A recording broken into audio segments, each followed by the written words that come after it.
మన ప్రభువు రక్షకుడైన యేసుక్రీస్తు ప్రశస్త నామంలో మీకు శుభములను తెలియజేస్తూ ఉన్నాం. ఈ ఉదయకాల సమయమందు మరొక దినములో దేవుడు మనలను ప్రవేశపెట్టినందున ముందుగా దేవునికి మహిమ కలుగునుగాక. ఆమేన్.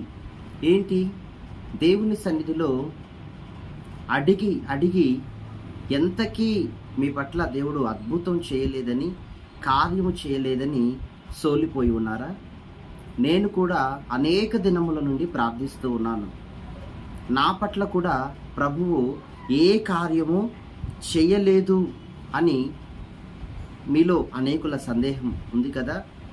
అయితే మీరు గమనించాల్సిన విషయము, దేవుడు మనలను గమనిస్తూ ఉన్నారు. దేవుడు మన ప్రతి ప్రార్థన ఆలకిస్తూ ఉన్నారు. ఆయన మనల్ని గమనిస్తూ ఉన్నాడు. కానీ ఈరోజు మనకు అవసరమై ఉండాల్సినది, ఉండది ఏది అనంటే ఓపిక మనకు చాలా అవసరమని దేవుడు మనకు నేర్పిస్తున్నాడు.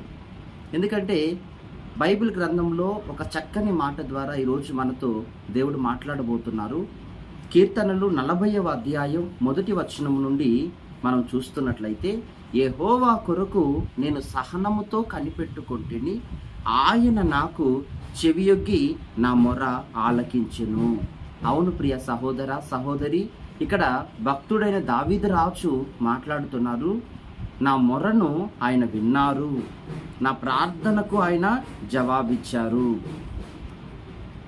అయితే సహనముగా మనం ఉండాలి. మనకెప్పుడు కూడా ఉదయం ప్రార్థన చేస్తే సాయంకాలం లోపు మన పని అయిపోవాలి, మన కార్యాన్ని దేవుడు ముగించేయాలి. మానవ మెదడు యొక్క స్పందన అలా ఉంటుంది.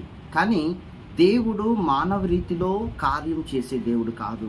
దేవుని పద్ధతి, దేవుని యొక్క రూల్స్ అండ్ రెగ్యులేషన్స్ అవి పూర్తిగా వేరు. అందుకే ప్రతిదినం దేవుని వాక్యాన్ని చదవమని దైవజనులు మనలను ప్రోత్సహిస్తూ ఉంటారు. దేవుని వాక్యాన్ని అనుదినం చదువుట వలన దేవుని యొక్క నాడిని, ఆయన విధానాలను మనం అవలంబించడానికి ఎంతో సులువుగా ఉంటుంది. చూడండి, ఇక్కడ వాక్యంలో చెప్పబడినట్లుగానే మనకు ఓపిక చాలా అవసరమై ఉంది. నిదానంగా దేవుడు ఎలా కార్యం చేస్తారో తెలుసా? నిదానంగా, ఓపికగా మన ప్రార్థనను విని తగిన సమయమందు ఆయన క్రియ చేస్తాడు. బైబిల్ గ్రంథంలో 1 శామ్యూయల్లో మీరు చూస్తున్నట్లయితే, హన్నా అనబడే ఒక స్త్రీ ప్రార్థిస్తూ ఉన్నారు. దేవుని సన్నిధికి వచ్చారు. ఆమె ఎంతో విలాపముతో, ఎంతో కన్నీటితో వచ్చారు. ఆమె సమస్య, ఆమెకు పిల్లలు లేరు. నింద, ఇరుకు, ఇబ్బంది, ఎటు చూసినా ఓదార్పు, ఆదరణ, ప్రేమలు, ఆప్యాయతలు ఆమెకు కనబడట్లేదు. చాలాసేపు ఆమె గురించి బైబిల్లో రాయబడింది. ఆమె ఎంతో ఇబ్బందితో, ఎంతో అవమానముతో షిలోహులోకి పరిగెత్తిందంట. అంటే దేవుని మందిరంలోకి పరిగెత్తిందట. ఎంతో అవమానంతో పరిగెత్తింది. అయితే ఆమె చాలాసేపు ప్రార్థన చేసిందట. అయితే దేవుడు నాకు వ్యక్తిగతంగా నేర్పించింది ఏంటంటే, చాలాసేపు అన్న చోట అనేక గంటలు దేవుని పాదాల చెంత పెనుగులాడిన స్త్రీగా ఈమె ఉంది. బ్రతిమాలుకున్న దేవుని దయను బ్రతిమాలుకున్న స్త్రీగా ఉంది. ఎందుకంటే ఎంత దేవుని దయ కొరకు ఆమె కనిపెట్టకపోతే అంత సమయం గడుస్తుంది. చూడండి, చాలాసేపు ఆమె గడిపిన తర్వాత దైవజనుని నోటి ద్వారా దేవుడు ఆమెకు సమాధానం ఇస్తున్నాడు. అక్కడ దైవజనుడు మాట్లాడుతున్నాడు, అమ్మా, నీ ప్రార్థన అంగీకరింపబడింది, సమాధానము గల దానవై నువ్వు వెళ్ళు, సమాధానము గల దానవై నువ్వు వెళ్ళు. అంటే మనం ఈరోజు అవసరపడకూడదు, టెన్షన్ పడకూడదు, హడావిడి పడకూడదు, తొందర పడకూడదు. ప్రతి విషయం కొరకు దేవునికి మనం అవకాశం ఇచ్చినప్పుడు మనకి అక్కడ నష్టము కానీ, అక్కడ ఓటమి కానీ ఏమీ ఉండదు. దేవుని చిత్తములో మనం ముందుకు సాగటానికి ముందు మనం ఇష్టపడాలి. మనం తొందరపడకూడదు. కొన్ని సమయాలు చూడండి, కొన్ని ప్రార్థనలకి క్షణములో ఉత్తరం వస్తుందండి, దేవుడు వెంటనే అంగీకరిస్తాడు. కానీ కొన్ని ప్రార్థనలకు వారాల తరబడి ప్రార్థన చేయాలి. కానీ మరికొన్ని అక్కరలకు, మరికొన్ని విషయాలకు నెలల తరబడి ప్రార్థన చేయాలి. మరికొన్ని వాటికి సంవత్సరాలు తరబడి దేవుని సన్నిధిలో కనిపెట్టాల్సి ఉంటుంది.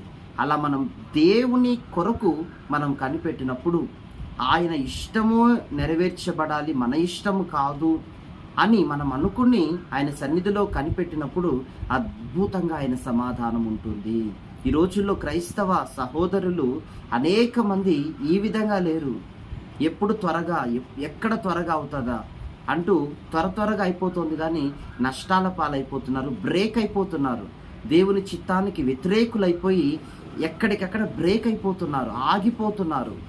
ఇక ముందుకు వెళ్ళట్లేదు వారి బండి. అందుకే దేవుడు అంటున్నాడు, ఉదయకాలం దర్శిస్తున్నాడు. ఎందుకంటే కొందరిని చూసాము, మీకు కూడా తెలుసు, కొందరిని చూసాము 15 సంవత్సరాల తర్వాత, 20 సంవత్సరాల తర్వాత, 30 సంవత్సరాల తర్వాత కూడా పిల్లలు కలిగి దేవుని సన్నిధిలో సాక్ష్యాలు చెప్పుకున్న వాళ్ళు ఉన్నారు. 30 ఏళ్ళు ప్రార్థించామండి పిల్లల కొరకు, ఇప్పుడు దేవుడు అనుగ్రహించాడు అని ఎన్ని సాక్ష్యాలు. పిల్లలు పొందుకోలేదు, ఎంతమంది పిల్లలు పొందుకోలేదు. మీరెందుకు ఈ రోజున సోలిపోతున్నారు? మనం పరిగెత్తాలి విశ్వాసపు పరుగు పందెంలో. ఓపికతో పరిగెత్తమని వాక్యం అంటుంది, సహించుకోమని వాక్యం అంటుంది, కొంచెం దేవునికి సమయం ఇవ్వమని దేవుని వాక్యం సెలవిస్తుంది. హల్లెలూయా. చూడండి, ఈ మాటలో మనం ఓపికతో ఉన్నప్పుడు దేవుడు మనకు జవాబిస్తారట. ఓపికతో ఉన్నప్పుడు దేవుడు మనకు జవాబిస్తారట. అద్భుతంగా ఉంటుందట ఆ జవాబు. మహాపరిశుద్ధుడా, ప్రేమగల తండ్రి, ఎందరి ఉదయకాలం వాక్యాన్ని వింటున్నారో వారందరి జీవితాల్లో గొప్ప వెలుగు కలుగును గాక. అనేకమైన ద్వారాలు తెరవండి నాయన. స్తోత్రం.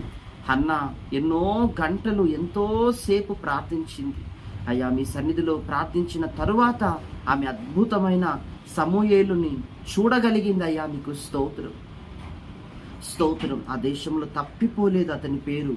ప్రవక్తగా స్థిరపడ్డాడు, న్యాయాధిపతిగా ఉన్నాడు అయ్యా, రాజుగా ఉన్నాడయ్యా. ఎంత శ్రేష్టమైన పిలుపునిచ్చారు అతనికి కూడా. ఆ రీతిగా ఈరోజు వింటున్న ప్రతి బిడ్డ జీవితంలో మీరు ఇట్టి కార్యాలు చేయమని యేసు నామములో ప్రార్థిస్తున్నాం తండ్రి. God bless you. దేవుడు ఈ మాటలు మీ జీవితంలో నెరవేర్చునుగాక. ఆమేన్.